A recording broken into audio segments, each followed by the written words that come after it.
Mesdames, Messieurs, bonjour. Bonjour à vous, bonjour à tous.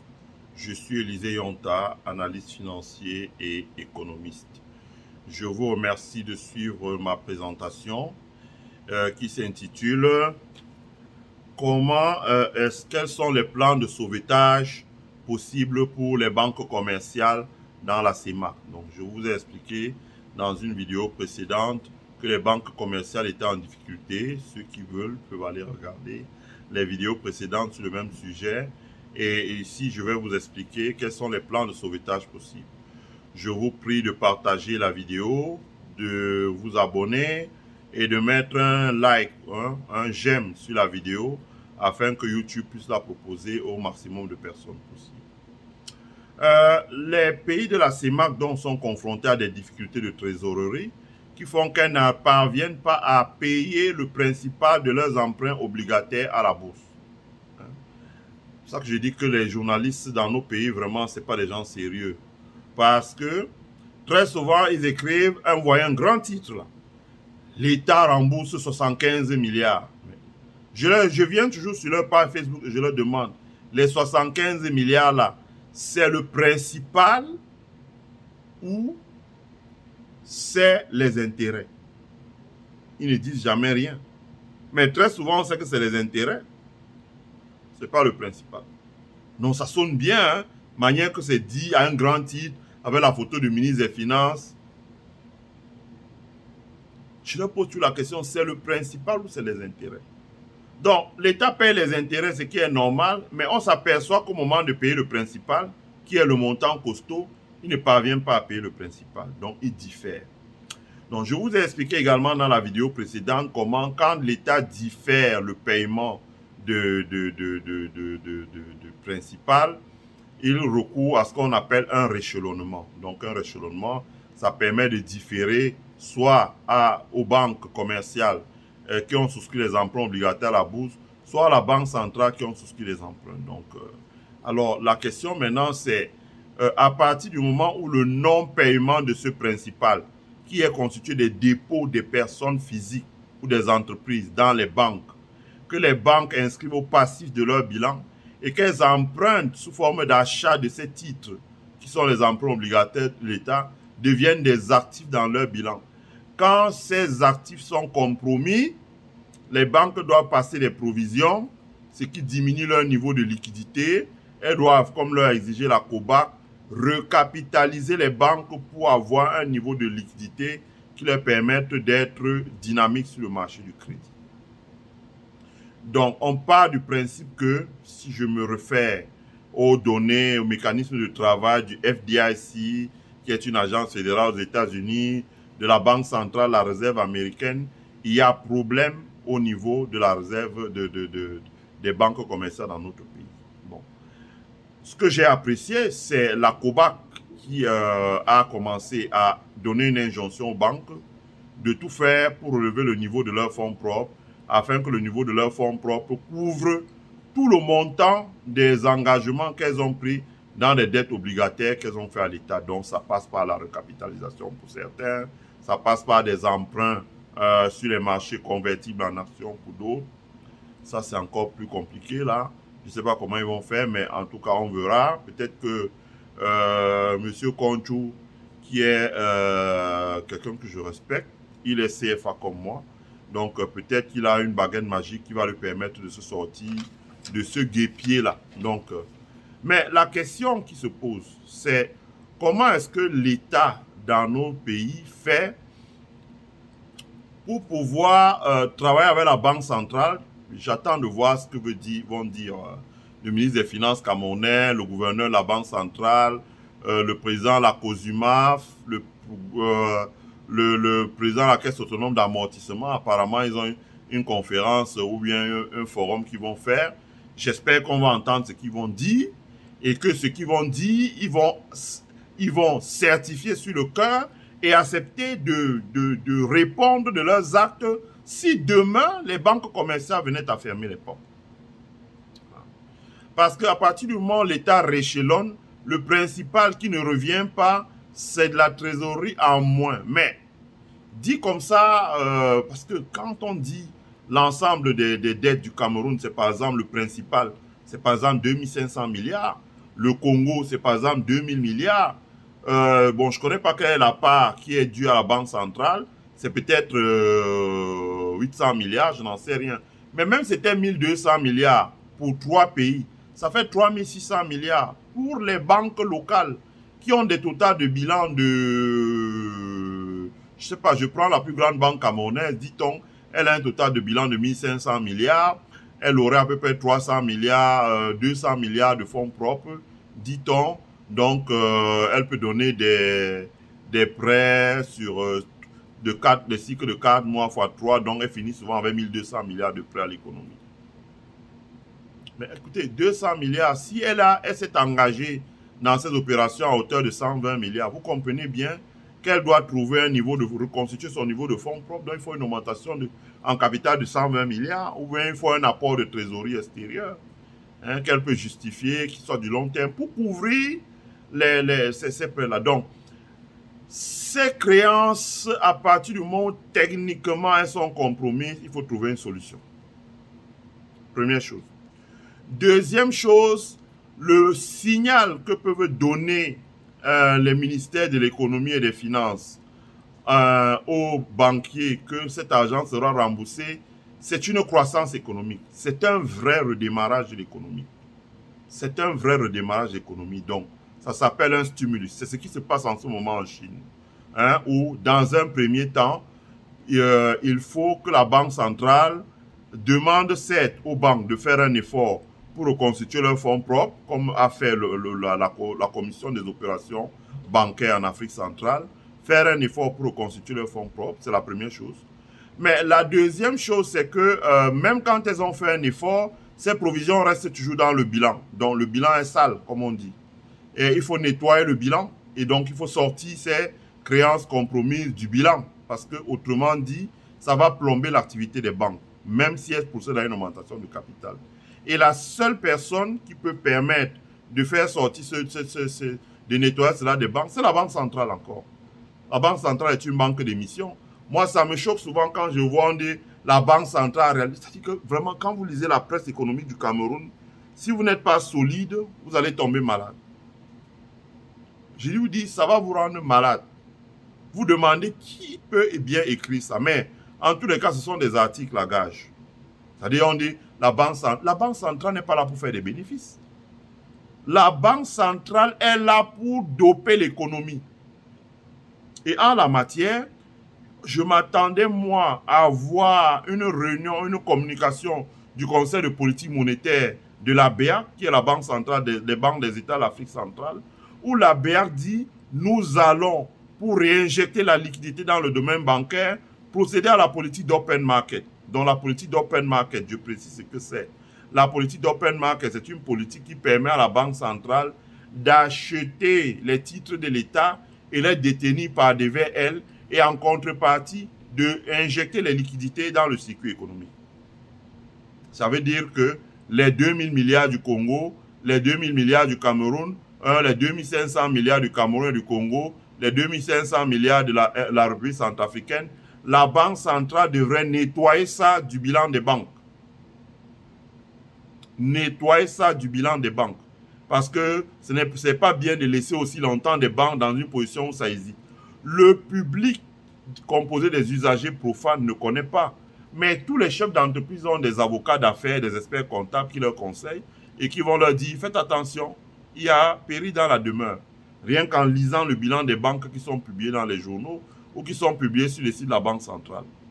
La Banque centrale, ça veut dire la BEAC. Moi, j'attends que la communication de la BEAC, que la BEAC nous dise quand, comment et le plan qu'elle va mettre en place pour racheter ces titres en CFA dans le bilan des banques. Ça veut dire qu'elle rachète ces titres à la bourse, elle les retire même de la cote et elle met en place un plan de restructuration et elle convient les opérations de rééchelonnement, d'amortissement, de tout ce que vous voulez, de tout ce qu'ils veulent là. On pourra en parler ici, mais je ne veux pas que ma vidéo la fasse 1 heure. Elles peuvent le faire ça au niveau de la Banque centrale. Elles peuvent faire venir des experts pour leur montrer comment ils vont faire ça et faire ça à la Banque centrale. Ça permet que la Banque centrale réinjecte de la liquidité dans le secteur bancaire. Première chose, pour protéger les dépôts des épargnants, pour protéger les dépôts des populations qui sont faibles, en l'occurrence les ménages, les retraités, les petites entreprises, les gens qui vivent au jour le jour, qui ont leur argent dans les microfinances et que les microfinances sont déposées dans les banques. Ça permet à la BEAC de rassurer tout ce monde-là.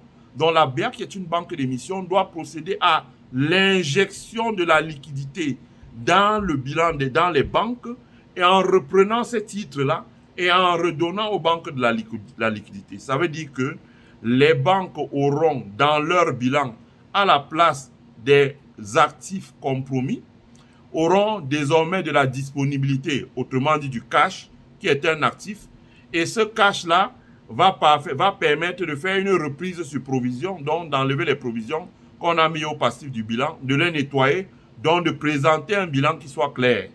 Parce que quand le bilan est clair, supposez un investisseur indien qui arrive au Cameroun qui dit je vais investir 20 milliards, il n'aura pas de problème à dire bon, mais 20 milliards, moi je vais les déposer dans 3 banques. Je vais mettre 8 dans la banque A, 6 dans la banque B et 6 dans la banque C. Si la Banque centrale ne fait pas ça, ça va dissuader les investisseurs de déposer des grosses sommes d'argent dans nos banques et d'entreprendre des projets solides. Ça, le gouverneur de la Banque centrale, monsieur Evoumekou, doit le savoir. En tout cas, s'il ne le sait pas, la vidéo présente est là pour le lui dire. Voilà, ça c'est important. Donc, il doit le savoir. Il faut que la BEAC intervienne pour nettoyer ces créances-là. Les affaires de réchelonnement, là, c'est dangereux.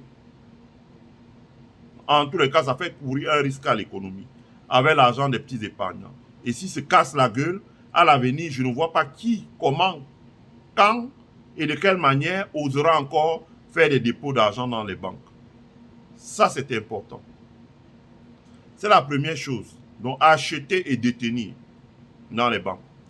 Les actifs des banques. Ça s'appelle la politique d'open market.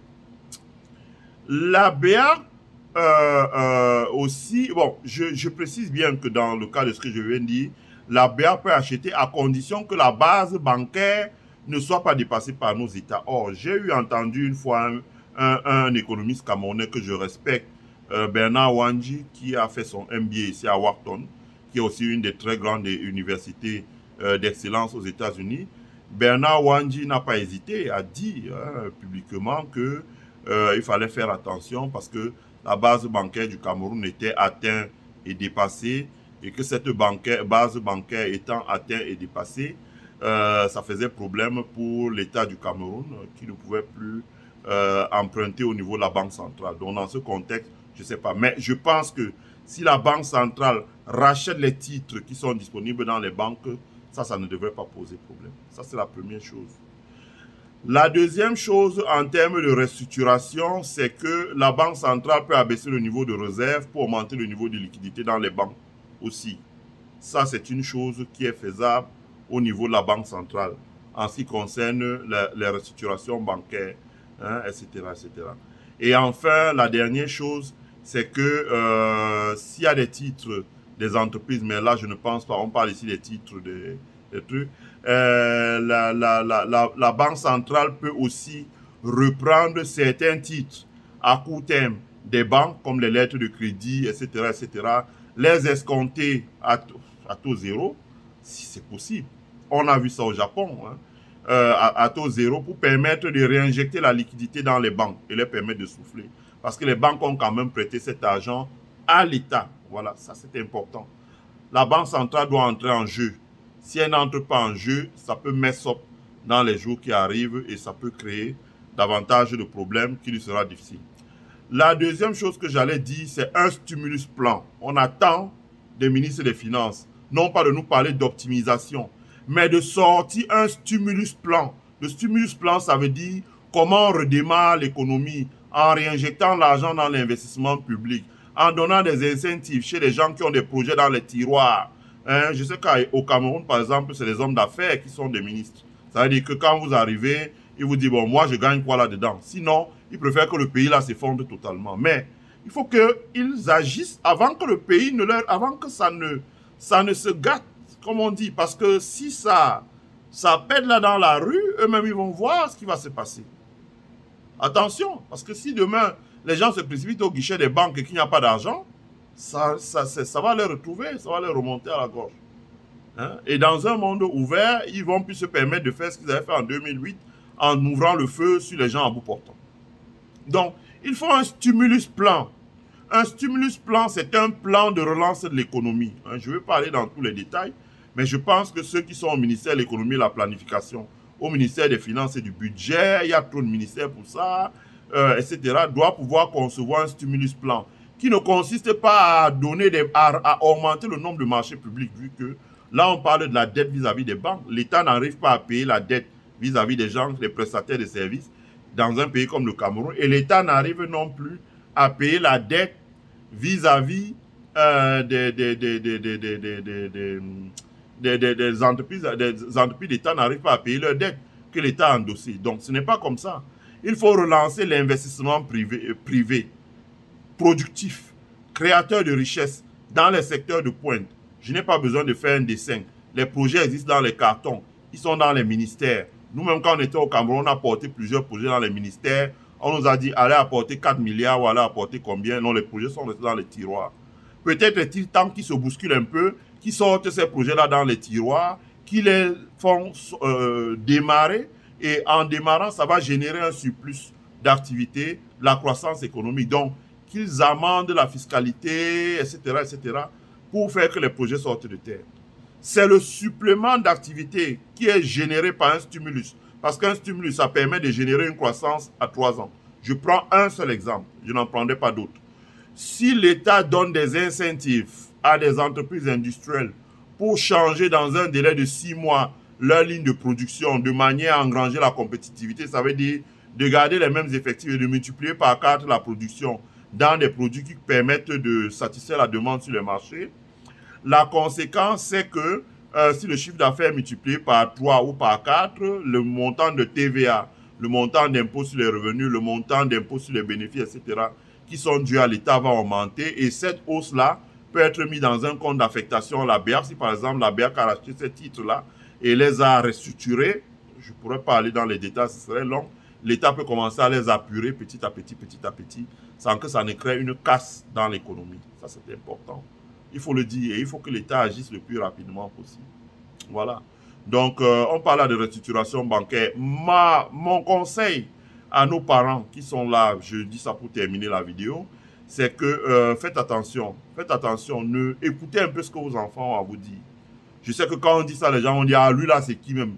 Il est qui même pour parler aux gens ici? Mais quand les larmes commencent à couler, c'est toujours vers nous que vous retournez. Faites attention. Donc, je le dis parce que je bloquerai toute personne qui essaie de m'appeler pour dire est-ce que vous ne pouvez pas aller au congrès? Si je mens, vous pouvez connaître, il y a une grande personnalité comme ça que j'ai bloqué. Vous lui dites voilà, vous n'êtes pas, on n'est pas à votre oreiller, ou quand ça ne va pas, vous venez pleurer pour que les larmes coulent sur l'oreiller. Vous vous démerdez vous-même. Voilà. Il n'y a pas de résolution de machin là.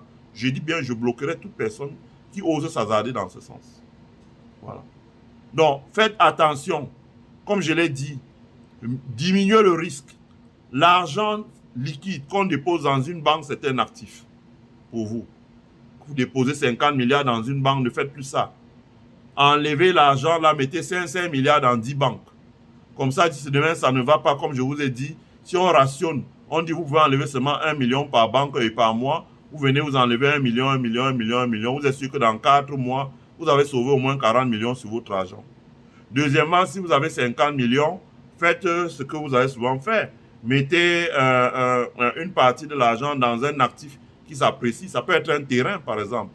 Donc, vous pouvez mettre 20 millions dans l'achat d'un terrain que vous titrez et vous mettez 30 millions à 3 millions dans 10 banques. Sachant que s'il y a un problème, en 3 mois, vous allez sortir votre argent et votre terrain qui prend de la valeur parce qu'il y a de l'inflation, votre terrain, vous pourrez le revendre et retomber sur vos pieds. Mais en tous les cas, diversifiez vos actifs. Diversifiez vos actifs. Et aussi, limitez les crédits en ce moment parce que dans les cas comme ça, vous empruntez l'argent aux gens, l'économie va mal, l'économie est en train de chanceler. Vous ne savez pas si, par exemple, quelqu'un prend votre argent pour aller faire un marché à la communauté urbaine. rien ne vous dit que la communauté urbaine va vous payer. La communauté urbaine ne communique pas sur ses dettes. Elle ne communique pas sur son passif. Elle ne communique pas sur les discussions qu'elle est en train d'entreprendre avec l'État pour que l'État l'aide peut-être à apurer ses dettes. Donc, si vous allez, quelqu'un vient vous prêter 20 milliards pour aller faire 2 millions pour aller faire marcher et qu'on ne le paye pas, vous êtes dans la merde. Donc, faites attention, hein, diversifiez. Faites attention, diversifiez votre portefeuille où vous déposez votre argent. Diversifiez votre portefeuille. Privilégiez de mettre l'argent dans quelque chose qui travaille, qui produit. Moi, par exemple, je préférerais franchement aller acheter un terrain, aller créer un verger de papaye qui va peut-être rapporter et puis mettre un peu, peut-être le reste là, mettre, si c'est 20 millions de francs, mettre 4 millions dans 5 banques. Voilà, pour être prudent.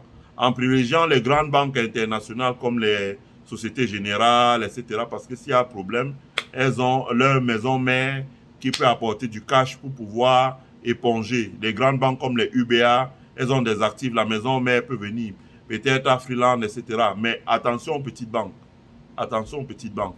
Et mais aussi les gestionnaires des petites banques qui ont été exposés à ça, trouvez le moyen, si vous êtes une microfinance, vous êtes passé par une banque pour investir peut-être 1 milliard dans des titres pareils, trouvez le moyen d'en sortir rapidement, de vendre vos titres, même s'il faut les vendre à discount à la banque, de récupérer votre trésorerie si vous n'avez pas une situation. Parce que j'ai vu quelqu'un qui a dit, oui, nous avons une trésorerie de 10 milliards. Mais 10 milliards, ce n'est pas l'argent.